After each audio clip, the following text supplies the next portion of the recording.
In 2015, the academic Yuval Noah Harari published the book Homo Deus.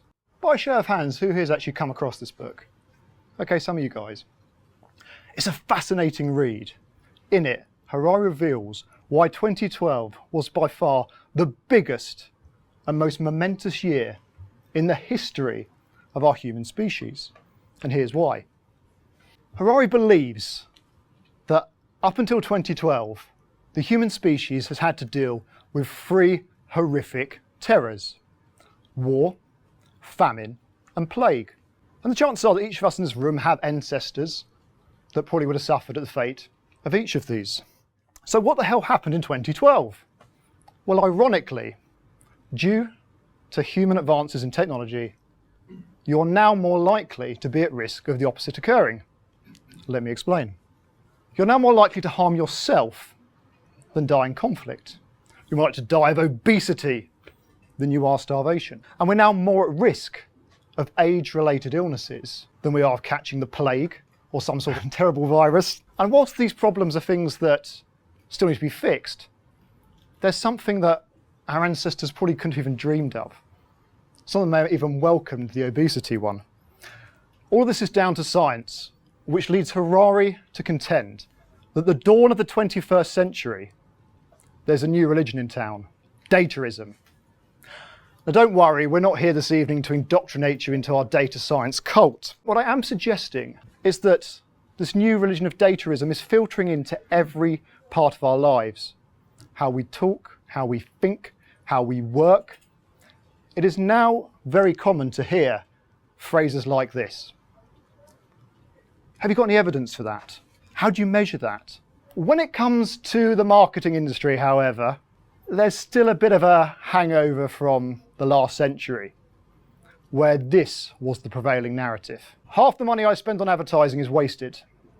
The trouble is I don't know which half. But of course that's not the case anymore. We can measure and track everything. And what I think we've seen over the last 15 years or so is a battle between the madmen and the maths men. Now, so many of us got into marketing because we wanted to be madmen, myself included. Write that killer, compelling copy that will get people to buy. But all of a sudden, we've had to become data scientists. And we've also had to deal with maths men coming in. And some of the madmen haven't been happy about that. I know one of my members of staff a few weeks ago actually heard someone say, look guys, this all sounds a bit too scientific. Can we just go with our gut instincts here? And I think that's the problem. There's been this sort of paradigm clash between madmen and maths men, which has led to chronic underperformance in the marketing industry as a whole. And of course, I've got some evidence to support this. This is HubSpot's state of inbound last year. At the top, you see the three biggest terrors for marketeers. The first one amazes me: generating traffic and leads. Generating leads. As digital marketers, that's your job. It's like an accountant's biggest problem being, doing the books correctly. The second one I find very interesting as well: proving ROI of marketing activities. Well, surely if you can prove the ROI, if you can track things properly, you can generate more traffic and leads, and you can secure enough budget. But the thing that all of these problems, I believe, mask is a rather uncomfortable truth in marketing that we all kind of know deep down. A lot of money is wasted every day on misspent advertising. Thousands and thousands of pounds is wasted. And one of the things that drives me is I want to try and put a stop to that as much as possible. And actually, that's kind of the idea behind this event. You see, there's so much noise out there of activities and things to try, stuff to do. And this event was born from conversations with myself, Martin and Adrian, of actually how can we offer people clear, evidence-based, proven steps to maximize revenue and take market share. So welcome, ladies and gentlemen, to Full Funnel Optimization. This is a basic funnel. Each of the speakers are going to talk about different parts of the funnel. The bit I'm going to talk about is attribution, so measuring the funnel, and then increasing click-through rate and conversion rate. That's the CTR and the CVR. And I'm going to talk about this through three core strategies that I've seen work incredibly well in a range of sectors, especially the tech sector. Before I get into those strategies, you might be wondering, okay, well, who are you? Are your strategies any good? Are there any third parties who can verify that you actually know what you're talking about? I think that's all fair. So Rachel said, my name is Marcus Hemsley. I'm one of the founders of Fountain, strategic digital marketing agency I co-founded almost a decade ago. Our mission is to take the risk out of marketing and deliver exponential return on investment. Sounds bold, doesn't it? How do we do it? We forecast up front to reduce risk, and then we do full funnel optimization to deliver exponential return on investment. And in the last 10 years, we've obsessively worked on our methodology. And in 2016, we were awarded at the highest level possible. Google had their very first Premier Partner Awards. To be a Premier Partner, you're in the top 3%, 5% of agencies. Okay, there's 1,500. She's shaking her head. She's going to say it's 50 or something. But you know the numbers, Roxanne? Possibly can't disclose them, but you might not be too far off. Fine. So these guys sign NDAs. It's absolutely fine.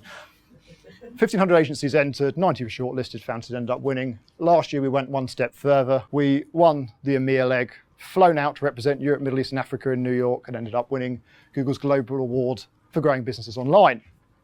How do we do that? What do we do differently? I'm going to share that with you this evening. Spoiler, it's full funnel optimization. Have we done stuff that's relevant for the tech sector? Well, yes, we have. We have some very large clients in Silicon Valley. But my favorite story, and what really drives me, is helping smaller businesses grow. Trade Extensions, we worked with for about 2.5 years, helped them double in turnover, and they were acquired by Cooper last year. So enough about our creds. Let's move on to the strategies, the content for you guys. Here are the 3 areas I'm going to talk to you about. Attribution is key, and we're going to talk more about that, but ultimately will get you more profit. Conversion rate optimization, more leads for less. And the last one I love, because very few people are doing it, advanced remarketing. It will help you be a thought leader, stay front of mind. It's incredibly cheap, and it's worth taking advantage of. Let's begin with full attribution. Aha, the sneaky slide. I want to talk a little bit about forecasting first. What you measure, you can improve, right? We can all agree about that. But what you measure, you can also forecast. And it amazes me how few people actually do forecasting in digital marketing. When people want to start a new campaign, they often come to us and they say, I want a bit of pay-per-click or SEO. And I kind of stop them there because I believe the biggest mistake in marketing is focusing on activities, not outcomes. So I say to them, look, what does success look like for you? Specifically, how many customers do you want and how much do you want to pay for them? And we get the cost per acquisition, the CPA, which I believe is one of the 3 most important numbers in digital marketing. So say, for example, your cost per acquisition is £500. We can then go out and find out where your target audience are. I always say to people, where's your target audience? Well, it's probably in front of a screen, yes, but what websites are they on? What are they putting into Google? And we can then get the cost per click. And when you've got these 2, this is beautiful. Look, so the cost per click is £5. We can then work out in the funnel what the conversion rate required is. Why is that important? It's to forecast to reduce risk. A funnel like this, if the conversion rate required is 1%, so 1 in 100 people who click have to go on to buy, what do you guys think? Probably worth testing? Yeah. What if it were what if it was a 20%? If the cost per acquisition was £25, then it'd be a high risk one. Now it sounds pretty basic, pretty straightforward, but you'd be amazed because 68% of people who come to us and want us to set up a new campaign for them, we have to turn away. We say, look, the cost per acquisition is, it's not high enough for the cost per click. It's too risky. And I think there's a reason why marketing agencies are probably down there with bankers and politicians, because they promise, they take the money, we get a bit richer, the prospect gets a bit poorer. But the most people we do work with, in fairness, already have an existing campaign. I expect most of you guys in the room will be in that position. What we tend to do at the beginning is we get them to get their house in order. So what I mean by that is setting up full tracking. So we can track right the way from the keyword level, right the way through to lifetime value and profit. And this is a theme we're going to come back to tonight about lifetime value and profit. What I'm really talking about here is attribution. We want to find out where the best customers are coming from, because not all customers are created equal.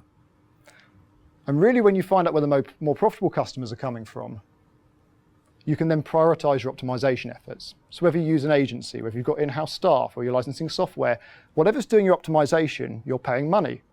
And every pound you get, you want to yield the best return on investment. You want to get more profit. Sounds obvious. What we've discovered that's quite interesting is that the Pareto Principle, the 80-20 rule, applies to digital marketing, so that the top 20% of ads bring 80% of the revenue. And I used to get fed up of Pareto. I used to band it around in business networking sessions all the time. And I thought, okay, I get it, fine, there's disproportionality. Then I discovered something interesting. You can chunk up. So the top 20% of the top 20%, i.e. the top 4% of ads, bring 64% of the revenue. And this is, you guys can see over there, you can see this in this thin bit up here. Just imagine for a second, if you knew where those 4% of ads were, you could increase the click-through rate, you can get more clicks, you can get more conversions, more sales. That way you can disproportionately get more profitable customers. Now some of you might be thinking, well, hold on a second, I think we do a bit of that. Like a lot of people do some basic attribution. But I'd encourage you to go back to your agencies or whoever you have doing it for you and just question, are you looking past cost per lead?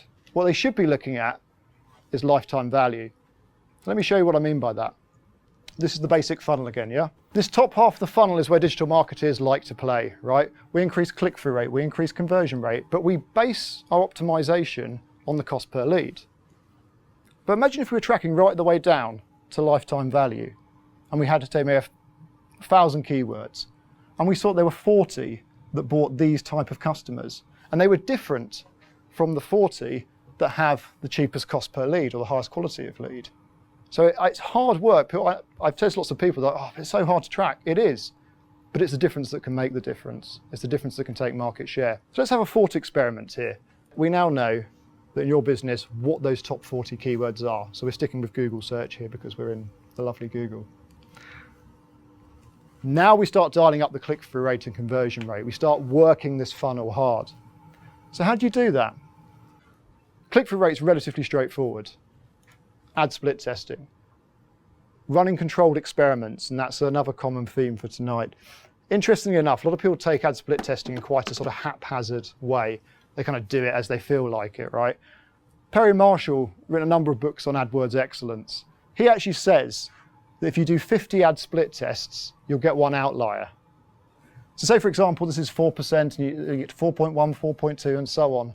And all of a sudden, you find an outlier. You keep doing it, and one gets 8%, boom. Now we've doubled the number of clicks. That means we can actually bid a bit lower, right? Because we're getting more of the traffic. So this is really interesting. Now you've done this, you can get more profitable traffic for less.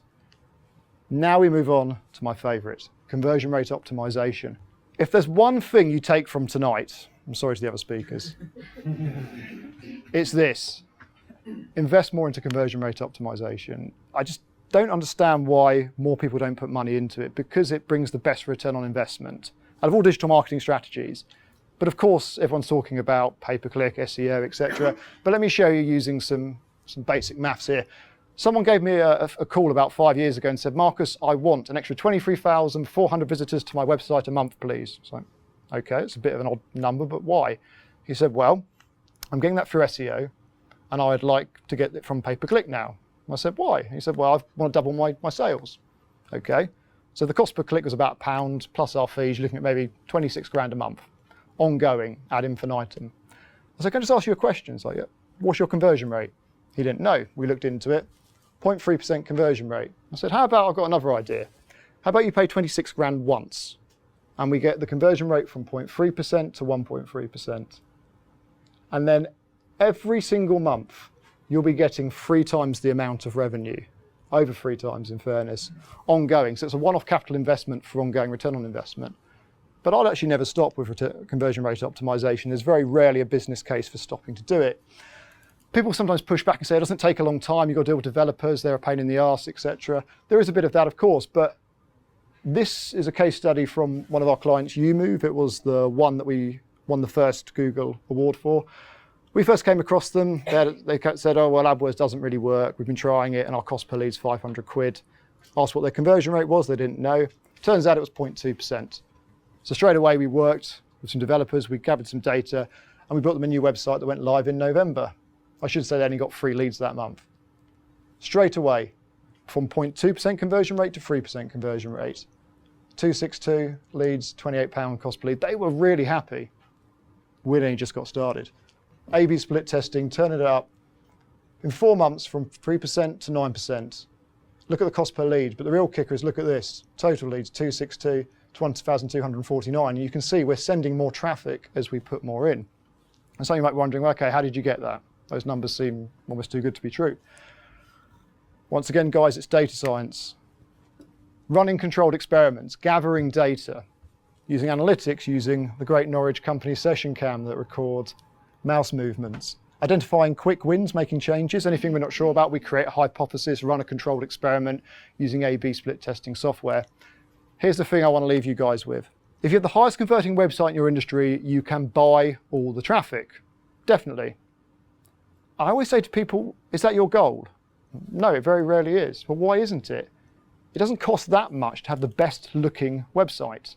And people say, well, how do we know it's better than the competition? Well, you can conduct a gap analysis. Let me show you how. Say you want to run on the keyword CRM software. It has 5,400 searches a month, cost per click of £30. Might sound high, but it's all relative, right? Someone's happy to pay £30 for it. It's done via bidding. For those of you wondering how I got those numbers below it, there's a plugin called Keywords Everywhere. It's quite nice. It tells you those numbers. So if we click on, say, Zoho, cost them 30 quid. They're not in the room. I don't really care. We can have a look at this landing page and we go, okay, well, I think it looks nice, but market research sampler one's pretty crap. So let's gather some data. There's a cheeky little plugin I like called Built With.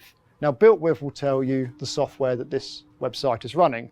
What I'm looking for is, are they doing conversion rate optimization? Zoho don't seem to be, but if we look at their competition, these guys, they are. Zargit, they're running A/B testing software. Now, wouldn't it be really cool if we could go back and look at all of the different iterations that Zargit tested so we could get their learnings? Well, of course we can. There's the Internet Archives. You type in Wayback Machine into Google, put in this URL up here, obviously minus the UTM code, and then you can see the different iterations. If you did that with, say, 10 of your competitors who are running Google ads or at the top of organic, you can start seeing what they've learned without spending any money at all. You can conduct that gap analysis. Last but not least, advanced remarketing. Before I jump into advanced remarketing, I want to take us back to, say, maybe 2013, when content marketing was in vogue. Get your brand to tell a story, man. Spend a lot of money on videos, they'll go viral. Just put it out on social media, see what happens. And as a direct marketeer, direct copywriter originally, I was very curious. And so I asked people after they spent 20, 30 grand on videos and collaterals and infographics, was there any ROI? And the honest ones among them said, no, not really. Why was that? Well, the madmen had their say again. 90% of the time was focused on creating really cool content that will go viral. And then marketing was an afterthought. But of course, why was content marketing a buzzword? It must have been working for some people. Yeah, it did. And I tracked them down because I like modeling excellence, and I saw what they did differently. And guess what? They flipped it the other way around. 9% of the time was focused on the marketing strategy, 10% on the content. And the strategy determined the content because marketing is about setting the next step. I was at a conference a couple of years ago, 3 speakers in a row got up, talked about branding, marketing, all had the slide saying content is king. And I think that's bullshit, quite frankly. Profit is king. All content is good for is pushing people down the funnel, which might sound a bit harsh to the content marketing people until you look at their website, the Content Marketing Institute. It's on their homepage, look. It pushes people down the funnel. That's all content is good for. Selling the next step. So how's this relevant to remarketing? Well, the chances are some of you guys will have a lot of content sitting dormant on your website. And most of that will be what we call evergreen content, right? It's not relevant to a specific period of time. It isn't about GDPR or something. So I had to say the 4-letter word, didn't I? And what you can do is get your content and you can put it together with remarketing. Now, most of you here as marketeers will know remarketing, retargeting, where you follow people around with banner ads, etc. Got to ask the question though, does anyone know, this is a bit of interaction here, what the maximum number of days are that you can remarket to someone for on Google Display Network or YouTube? Roxanne, you can't answer this, I'm afraid, but anyone who's not, no, neither can you. Any ideas? Throw out some numbers. I'm just going to hold a really awkward silence until someone starts saying something. 50? No, anyone else? 540. So that means someone comes on your website, you can follow them for 1.5 years afterwards. And you might be thinking, well, hold on a second, Marcus, like, I don't want to follow someone around with the same banner ad 540 days. That's going to really annoy them. Yeah, it probably would. But now you've got all this content, haven't you? So you can actually tell a story. I hate saying that sort of word, but you can. You can follow them around. You can follow people who've been on different pages, right? So if anyone introduces us to one of our sales guys, they send a link to download our creds doc. That puts a cookie on their browser. And those particular people who are sort of warm leads, if you like, for Fountain get followed around by particular ads, particular videos telling a story. And the reason I mention videos is because remarketing, retargeting should be done across all platforms. A lot of people just assume it's just a banner ad on Google, but of course it's not. It can be YouTube videos, the ones you can skip after 6 seconds. You can have those. You might think, well, this sounds a bit much, Marcus. This is a lot to do, and it's probably quite expensive. Therein is another myth. It's the cheapest and most underpriced strategy on the market right now. Because the way remarketing works, it's pay-per-click. No one clicks on the ad, doesn't cost you anything, right? It's not charged by CPM, cost per 1,000 impressions. So we've got clients over 1 million impressions a month for less than $1,000. And that's not going to stay that way forever. More people are coming into remarketing, which is pushing up the cost per click, which also pushes on to the CPM if you were to measure it that way. But we've got a nice period of time now where we can stay front of mind with really good content. And the way we look at it is like with an email sequence, email funnel, drawing it out like that. Those of you who are in B2B, it works beautifully for LinkedIn. So LinkedIn, you can have an audience, right, of maybe, 10, 20,000 job titles from the right business, like proper focused, high net worth target audience for B2B. Get them to engage with some content on LinkedIn. Don't try and sell to them straight away because they're just on LinkedIn to get information and network. But the trick is to get them to touch one of your web pages, and then you've got them for 1.5 years. Here's the thing, if they click back on any of your ads and come back, which they will do if it's good content, they're added for another 1.5 years and another 1.5 years. And for our clients, the strategy is to build up a remarketing list of the ideal target audience from places like LinkedIn that never ever forget about you. So when it's time for them to request for tender, you're there. So in summary, top half of the funnel, attribution. Investigate putting more money into conversion rate optimization. Draw out one of those tables. You'll see a ridiculous return on investment. Advanced remarketing is relatively cheap. There's a wonderful compound impact of doing all three together. And hopefully I'm starting to persuade you. The good old Harari would say that our new religion of dataism didn't just solve the 3 biggest terrors facing humanity for all of time, but it is also solving the 3 biggest terrors that keep marketeers awake at night. So thank you for listening.